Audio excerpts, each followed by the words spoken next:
Hi viewers, welcome to our channel. మనలో చాలా మంది సేవింగ్స్ చేద్దామని ఆశపడుతూ ఉంటారు. కానీ సేవింగ్ చేసే టైం వచ్చేటప్పటికి ఈసారి కాదులే వచ్చే నెల సేవ్ చేద్దాం అనుకుంటుంటారు. ఎందుకంటే అంత పెద్ద మొత్తంలో ఇప్పుడు సేవ్ చేస్తే మన రెగ్యులర్ ఖర్చులు ఎలాగా అని అనుకుంటుంటారు. కానీ కొంత మొత్తంలో అంటే మేబీ ₹1 నుంచి సేవింగ్ మనం స్టార్ట్ చేస్తే గనక సంవత్సరం చివరికి వచ్చేటప్పటికి అధిక మొత్తంలో మన చేతిలో డబ్బులు ఉంటాయి. అది ఏ విధంగా సేవ్ చేయాలి, ఎంత జీతం వస్తే మనం ఎంత సేవ్ చేసుకుంటే బెటర్, లైఫ్ ప్లానింగ్ ఎలా ఉండాలి, దీనికి సంబంధించి మనతో మాట్లాడడానికి వివరించడానికి ప్రస్తుతం మనతో పాటు ఉన్నారు corporation bank senior manager Venkatachalapathi గారు. వారిని అడిగి మరిన్ని విషయాలు తెలుసుకుందాం.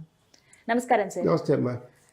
సేవింగ్స్ అందరికీ సేవ్ చేయాలని ఉంటుంది, బట్ అప్పుడున్న ఖర్చులకి ఇప్పుడు కాదులే అని దాటేస్తూ ఉంటాం సార్. ఖచ్చితంగా పోస్ట్పోన్ చేస్తూ ఉంటాం, నెక్స్ట్ అని చెప్పి. కానీ ఉన్న కొంతలో కొంత అంటే మన మార్జిన్ ఎంతైనా కావచ్చు, 10,000 ఉన్నవాళ్ళు, 20,000 ఉన్నవాళ్ళు ఎంత సేవ్ చేసుకుంటే బెస్ట్ అంటారు? స్టార్టింగ్ నుంచి చెప్పండి మినిమంగా.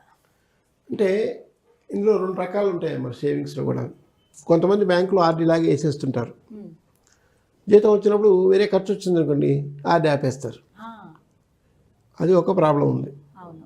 నేను బ్యాంకర్గా నేను చెప్పేది ఏంటంటే, ఒకప్పుడు ఆర్డీలు చాలా ఉండేవి బ్యాంకులో. 85, 86, 80, 92 దాకా కూడా ఉన్నాయి. 95లో నేను ఆర్డీ అకౌంట్ చాలా చూశాను. 95 తర్వాత ఆర్డీ అకౌంట్లు తగ్గిపోయినాయి. కారణం ఏంటంటే వచ్చేటువంటి ఖర్చుకి మనం ఆర్డీ పెట్టలేము అనేటువంటి ఆలోచన వచ్చేసినాం. ఈ ఈఎంఐ స్కీములు రావడం దాంతో పోయిందనమాట. ఈ ఈఎంఐ కట్టడానికి పోతుంది కానీ ఆర్డీలు లేవు అనమాట. అది ఒక సమస్య. దీనికి సెకండ్ సొల్యూషన్ అంటే స్మాల్ ప్లానింగ్ అంటారు. రెగ్యులర్ స్మాల్ ప్లానింగ్ అనేది ఒకటి ఎకనామిక్స్లో అందరూ చెప్తారు. ఆడవాళ్ళు పోపుల డబ్బా అంటారు. మన సామెత మా అమ్మగారు చేసేది, పచ్చి నిజం ఇది. నేను 10th క్లాస్ చదువుకునేటప్పుడు మా అమ్మ నాకు ఆంధ్రా బ్యాంక్లో కిడ్నీ బ్యాంక్ తెప్పించింది. ఓలో బొమ్మ ఇచ్చారు. ఇంట్లో చిల్లర కనిపిస్తుంది, అలా వేసేరానింది మా అమ్మ. నేను ఆ చిల్లర అంతా తెచ్చి కూరలు తీసుకొచ్చి మా అన్న డబ్బులు అక్కడ పెడితే అందులో 10 పైసలు దాన్ని వేసేవాడిని. రోజు చిల్లర ఏదైతే మిగులుతుంది 5 పైసలు, 10 పైసలు, 20 పైసలు, 30 పైసలు దాన్ని వేసేవాడిని. నెల చివరిని తీసుకెళ్ళి ఆంధ్రా బ్యాంకులో ఇచ్చేవాడిని. అలా చేరి ₹200 అయింది ఆ రోజుల్లో. 1973, 1 ఇయర్కి. నేను 9th నుంచి 10th వచ్చేసరికి ₹200 పెట్టి మా నాన్నగారు ఆ రోజుల్లో ఒక కాస్ట్లీ వాచ్ తీసిచ్చారు. ₹200 ఆ రోజుల్లో 73లో ఇమాజిన్ చేసుకోండి. మంచి వాచ్. వీడు సొంతంగా సంపాదించుకున్నాడు కదా. అంటే ఇది ఒక ఎగ్జాంపుల్గా చెప్తాను అందరికి కూడా, నేను ఇంకా నా లైఫ్లో జరిగింది కాబట్టి. అంటే మనం కూడా అలాగే ₹1 ఈరోజు తీసి పక్కన పెట్టేద్దాం. ఒక ఉండి లాంటిది పెట్టి ఇంట్లో ₹1 వేసేస్తాం. రేపు దానికి ₹1 యాడ్ చేసి ₹2 వేసేస్తాం.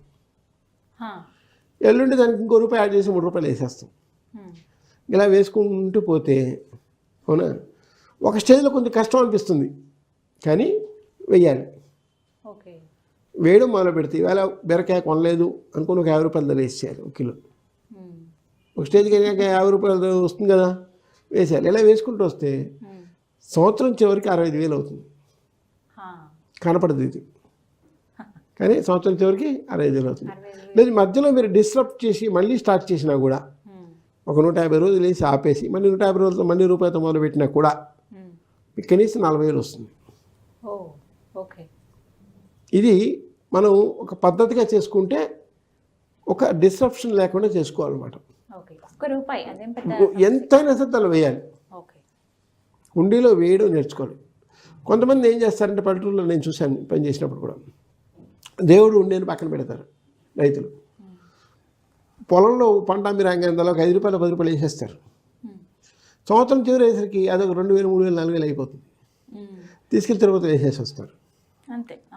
అక్కడికి వెళ్ళి కొట్టేసేసి ఉన్న డబ్బులన్నీ కట్టకట్టి రబ్బర్ వేసింది అలా వేసేసి వస్తారు. హుండీలో నేను కౌంటింగ్ కూడా వెళ్ళాను. అక్కడ చూస్తే ఈ రబ్బర్ వేసినవి కూడా ఉంటాయి. అంటే ఇవన్నీ ఒక హుండీలో దాచిపెట్టినాను అనమాట. దేవుడి సొమ్ము మా ఆవిడ కూడా వేస్తుంది. తిరుపతి వెళ్ళాలంటే ఓ హుండీలో వేసి పెడుతుంది. అవన్నీ చిటిచవరికి వెళ్ళినప్పుడు వేస్తే మిగతా వాళ్ళు కూడా కొంతమంది ఇస్తారు. మా తరఫున వేయండి, మా తరఫున వేయండి, 50, 100 ఇస్తుంటారు. అవి కూడా కలిపి వేసేస్తుంటాం. అట్లా ఇంట్లో అమ్మ పేరుతో ఒక హుండీ, నాన్న పేరుతో ఒక హుండీ పెట్టుకొని మినిమం ₹1 స్టార్ట్ చేసి రేపు 2, ఎల్లుండి 3, ఎల్లుండి అవతలని 4, పెద్ద అమౌంట్ కనపడదు. ఇది కనపడకుండా వెళ్ళిపోతుంది. కానీ ఒక స్టేజ్ వచ్చిన తర్వాత అంటే ఒక 2 నెలలు 3 నెలలు గడిచే కొద్దీ భారం అనిపిస్తుంది కదా, అప్పుడు ఎట్లా? ఇప్పుడు 90 రోజులు వచ్చేసరికి మనకి ఏమనిపిస్తుంది అంటే 100 రూపాయలే కనిపిస్తుంది. ఆ తర్వాత కొంచెం ఇబ్బంది అనిపిస్తుంది రోజు 100 వేయడం అని. నేనేమంటే 100 వేసుకుంటానండి. అంటే ఒక 50,000 జీతం వచ్చే వాళ్ళకి నేను చెప్పే ఐడియా ఏంటంటే మినిమం 50,000 40,000 వచ్చేవాళ్ళు ఈ పని చేయొచ్చు. మినిమం 40,000 50,000 వచ్చేవాళ్ళు ఈ పని చేయొచ్చు. ఇంట్లో 2 హుండీలు పెట్టుకొని వేసుకుంటూ పోతే ఒక పెద్ద మొత్తం చేతికి వస్తుంది. ఇప్పుడు మీరు 1 రూపీ అన్నారు కాబట్టి 65 దగ్గర అదే 2 రూపీస్ వేసుకుంటే 1,30,000 అయిపోతుంది కదా, 1,30,000. 3 రూపీస్ అయితే 180. అట్లా అంటే మధ్యలో మనం డిస్రప్షన్ చేసినా కూడా మొత్తం ప్రతిరోజు 1 రూపాయి యాడ్ చేయలేకపోయినా కదా, సపోజ్ 100 రూపాయలు అయిపోయిన తర్వాత 100 రోజుల తర్వాత రోజు 100 రూపాయలు వేయలేమనుకోండి, 100 వేసుకుంటూ పోండి. 101, 102, 103 వేసే కెపాసిటీ లేనప్పుడు కదా 100 వేసుకుంటూ పోండి.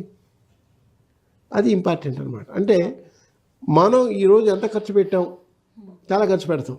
అవి వచ్చేవాళ్ళు యావరేజ్గా రోజుకి కనీసం 200 ఖర్చు పెడతారు కనీసం.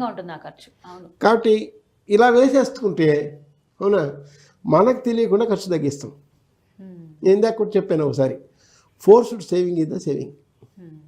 ఈ మంది కాదు అనుకొని అమ్మ ఉండితో ఒకటి నాన్న ఉండిలో ఒకటి వేసేసాం అనుకోండి, ఈ తాక ఉందండి. సో ఇప్పుడు మీరు చెప్పిన ఈ ప్లానింగ్ అయితే ఖచ్చితంగా 40,000 ఆ పైన జీతం ఎవరైతే ఉన్నారో వాళ్ళకి ఇది కనపడని ఫోర్స్డ్ సేవింగ్ ఇంట్లో చేసుకోవచ్చు. ఇంకొక అడ్వాంటేజ్ ఏంటంటే బ్యాంకులో పెట్టామనుకోండి, బ్యాంకులో ఎటువంటి స్కీములు లేవు. SBI account తప్పించలేదు. ఎస్బీఐ అకౌంట్లో ఉంది అనుకోండి, వెళ్ళి ఏటీఎంలో డ్రా చేసుకొస్తాం. ఇది అమ్మ పేరుతో, నాన్న పేరుతో, కొడుకు పేరుతో, కూతురు పేరుతో పెడతాం కాబట్టి ఇది అలాగే ఉంటుంది. సో ఇది ఒక్కటి నేర్చుకోవాలి మనం. ఇది ఫోర్స్డ్ సేవింగ్ నేర్చుకోవాలి. రెండోది అవి సంవత్సరం దాకా బ్రేక్ చేయకూడదు, అది మనసులో అనుకోవాలి. సంవత్సరం దాకా ఇది పగల కొట్టకూడదు.